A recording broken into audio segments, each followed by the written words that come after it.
नदारद है। बिल्कुल नहीं, बिल्कुल नहीं, इस पर जवाब दीजिए, जवाब दीजिए डॉक्टर अजय आलोक। लेकिन एक चीज क्लियर करना चाहता हूं, देश के मुद्दे देश में रहेंगे, उन पर बात होगी, लेकिन जब बात एज अ कंट्री आएगी तो पॉलिटिक्स क्यों, ये सवाल रहेगा। लेकिन अजय आलोक जवाब दीजिए, जवाब दीजिए। देखिए, कांग्रेस पार्टी हर बार एक रिकॉर्ड बनाती है, तो विकृत मानसिकता का भी रिकॉर्ड कांग्रेस पार्टी के नाम पे ही है, क्योंकि कांग्रेस पार्टी वो ऐसी पार्टी है जो दूसरे देश में जाके दूसरे देश के राष्ट्रपति से मदद मांगती है कि यहां से मोदी को हटाना है, हमारी मदद कीजिए। ये रिकॉर्ड भी पूरे विश्व में कांग्रेस पार्टी का है। G20 हो गया इस देश में, लगता है G20 में जितने देश ने पार्टिसिपेट किया था, लगता है दूसरे ग्रह से आए थे, वो उनको विश्व नहीं दिखता है। ये ऐसी पार्टी है, ये कह रहे थे कि नेहरू के पंचशील को आगे बढ़ाया तो हम बहुत खुश हैं। जी नहीं मैडम, नेहरू के पंचशील को आगे नहीं बढ़ाया, भारत की विशेष विशेषता को आगे बढ़ाया है।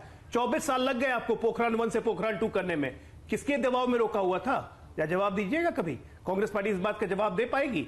अटल बिहारी वाजपेयी जी ने बिना सैंक्शंस की परवाह करते हुए पोखरण 2 किया। आज हम न्यूक्लियर नेशन, अपना न्यूक्लियर आर्सेनल बढ़ा रहे हैं, सब कुछ कर रहे हैं और एक मजबूत राष्ट्र बन रहे हैं। किसने आपको कहा था कि देश में हथियारों की मैन्युफैक्चरिंग नहीं करवाई है? किसके दबाव में आपने रोका हुआ था? एक पिस्टल तक हम नहीं बनाते थे, खरीद के लाते थे, दलाली खाने की आदत पड़ गई थी ना। सच्चाई यही है, इस सच्चाई से देश निकल रहा है। हर चीज अपने से करने की क्षमता है हमें और हम करके रहेंगे, और पूरे विश्व के आगे किसी के दबाव के आगे हम झुकते नहीं है। और बहुत क्लियरली हमने कहा है कि आप अपने काम से काम रखिए, भारत अपने इंटरेस्ट में सर्वोपरि निर्णय लेगा। आप लोगों ने इस देश को खोखला कर दिया था, अब वो मजबूत हो रहा है और यही आपको बर्दाश्त नहीं होता है, पचता नहीं है आपको, जो नैरेटिव है ना वो पचता नहीं है। सत्य का उत्तर देने, सत्य बोलने दीजिएगा, ये झूठ जो फैलाया है इसका उत्तर मैं दे दूं जरा।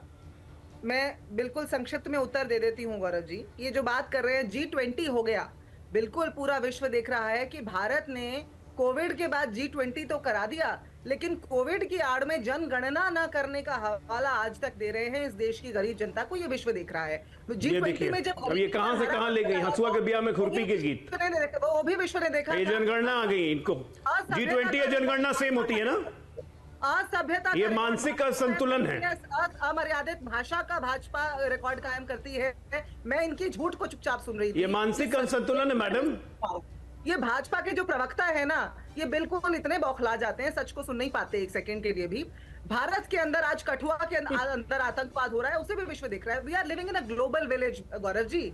जो व्यक्ति आज ये सोचता हो ना कि भारत में जो चलता है उसको विश्व नहीं देखता, वो किसी बहुत बड़ी गलतफहमी का शिकार है। और किसी ने सही कहा है कि बहुत सी बीमारियों का इलाज दुनिया में है, गलतफहमी के शिकार होने का कोई इलाज नहीं है। तो इसलिए कांग्रेस पार्टी को हमास दिख जाता है हमेशा। कर्तव्य भी है कांग्रेस पार्टी को, इसलिए हमास दिखता है लेकिन यूक्रेन नहीं दिखता है। देश में नीट का पेपर लीक होने पे जो दुर्दशा है यहाँ के युवाओं की, बच्चों की, उसे भी विश्व देख रहा है। विश्व के अंदर आप ये चाहती हैं महिमा जी, महिमा जी आप ये चाहती हैं, महिमा जी नहीं, महिमा जी आप नीट का एग्जांपल दे रही हैं, आप कठुआ का एग्जांपल दे रही हैं, ये तो देश की इंटरनल समस्या है ना महिमा जी। आप ये चाहते हैं कि कोई दूसरा देश आके इस समस्याओं में इंटरफेयर करे? नहीं महिमा जी, मैं आपसे पूछ रहा हूं, आप ये चाहते हैं कोई दूसरा देश इन समस्याओं में इंटरफेयर करे? हम आज ग्लोबल पॉलिटिक्स की बात कर रहे हैं, हम आज दुनिया के लेवल पर भारत की बढ़ती छवि की बात कर रहे हैं, तो आप कठुआ और नीट को ला रही हैं। मैम कठुआ और नीट रहेंगे मैम, इन पर बात होगी, लेकिन आज जब आपसे कांग्रेस पार्टी, सुनिए मैम, नहीं मैम आप सुनिए, अब सुनिए, अगर आपसे ये सवाल पूछ रही है बीजेपी कि आपने पैलेस्टीन और, सुनिए मैम सुन लीजिए, मैम आप सुन लीजिए फिर बोलिएगा। मुखिया आपके घर की समस्याएं ना संभाल पाए और जाकर के पंचायत के अंदर गांव के मसले हल करे, ऐसे मुखिया को बताइए सरपंच भी कौन बनाएगा? और वही तो हुआ था इस बार भाजपा को। तो मैम अभी तो मुखिया है ना, अभी तो देश की जनता नहीं बनाया है, आपने नहीं बनाया, नहीं आपकी दया पे बने हैं। देखिए देश की जनता ने तीसरी बार लोकतांत्रिक तरीके से इतिहास रचा है मोदी जी को प्रधानमंत्री बना के, कांग्रेस की दया पे नहीं आए यहाँ पे। आपका तो ये हाल है कि 10 साल से 3 चुनाव में तिहाई का आंकड़ा नहीं छुपा रहे। अपनी हालत पे तरस खाइए, जिस तरह से आप अपनी हालत पे तरस खाइए, गर्त में जा रहे हैं आप लोग। इस बात पर गौर कर लें कि इनके जो मैं तो बार बार बोलती हूँ कि हम सबके प्रधानमंत्री हैं, लेकिन हम सबके प्रधानमंत्री होते हुए ना तो नीट के ऊपर बात करते, ना कठुआ के आतंकवाद पे बात करते, ना जो राम मंदिर चू रहा है, ना जो संसद की छत चू रही थी पिछले साल उस पर आज इस साल भी, और सड़कें धंसती जा रही हैं। उद्घाटन करने पहुंच जाते हैं, सड़कें धंस जाती हैं तो नदारद हो जाते हैं अपनी जिम्मेदारी से। महिमा जी